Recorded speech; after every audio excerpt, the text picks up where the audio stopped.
Pagi, hari ini kita buat ekoenzim ya teman.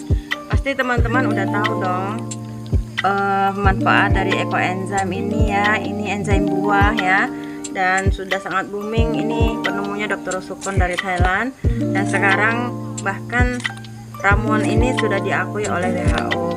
Banyak manfaatnya, bahkan juga untuk penyembuhan, pertanian ya, kesehatan, home living ya, banyak sekali. Nah, apa aja sih resepnya? Resepnya itu gampang banget ya teman. Ini cuma rumusnya adalah 3, 1, dan 10. 3 untuk bahan organik ya. Teman-teman bisa pakai kulit-kulit buah. Nah, hari ini saya pakai buah-buah akir ya.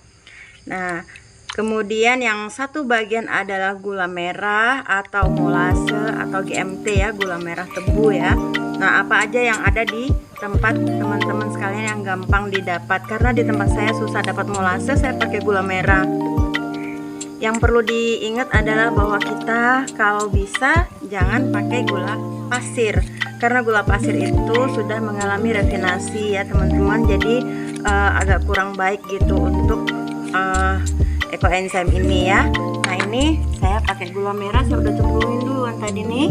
Nah, ini ya, kita unyet-unyet biar dia larut ya.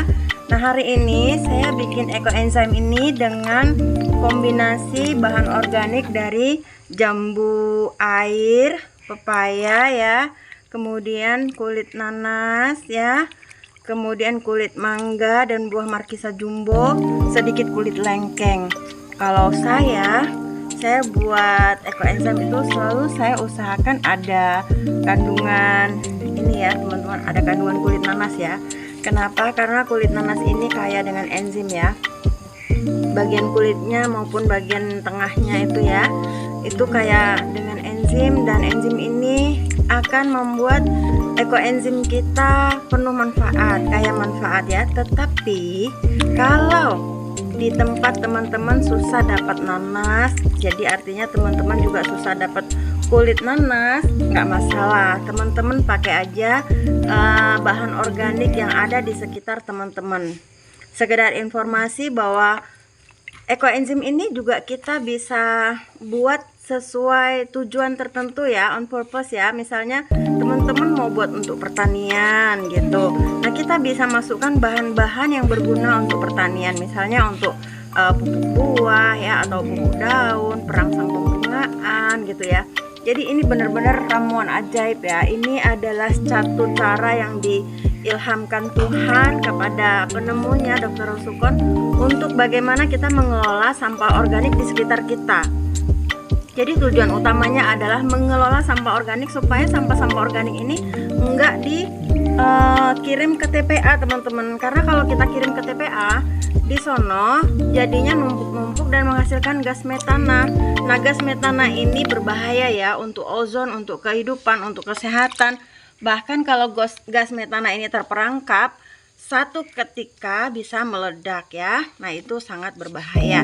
Nah, oke teman-teman, saya mendukung, saya mendorong teman-teman sekalian untuk mulai dari sekarang memanfaatkan bahan organik yang ada di dapur, limbah dapur ya, sisa-sisa sayuran, sisa-sisa kulit buah ya, apapun limbah dapur yang teman-teman temui, maupun bahan-bahan organik yang ada di kebun ya, sisa-sisa batang pisang ya, sisa-sisa daun-daun atau rumput-rumput yang baru dicabut, semuanya bisa dijadikan pupuk, semua bisa dijadikan ekoenzim untuk memperbaiki lingkungan kita.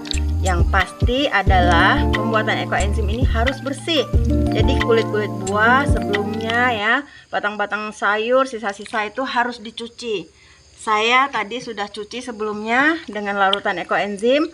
Dan kalau misalnya teman-teman belum punya larutan ekoenzim, teman-teman bisa cuci dengan air yang mengalir ya, dicuci bersih lebih dahulu, baru kemudian dikupas, kemudian bisa dipotong-potong kecil. Kenapa sih harus dipotong kecil? Kalau di blender bagaimana? Sebaiknya dipotong kecil ya, untuk memudahkan bakteri-bakterinya mengurai enzim yang ada. Enzimnya semakin mudah dilepas ke larutan, dan nanti kalau sudah selesai masa fermentasinya, kita lebih mudah memproses ampasnya ya. Jadi ampasnya ini nanti teman-teman juga sangat berguna ya. Ampasnya ini kita bisa jadikan pupuk, bisa jadikan pewangi ruangan, pengusir tikus, bahkan juga untuk kompres-kompres untuk kesehatan. Nah ini ajaib bener deh ya. Jadi oke teman-teman, kalau teman-teman punya pertanyaan, tulis aja di komentar di bawah ya. Terima kasih sudah menonton video yang sederhana ini.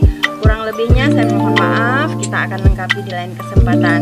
Selamat pagi, semangat pagi terus memelihara bumi dengan apapun yang kita bisa. See you.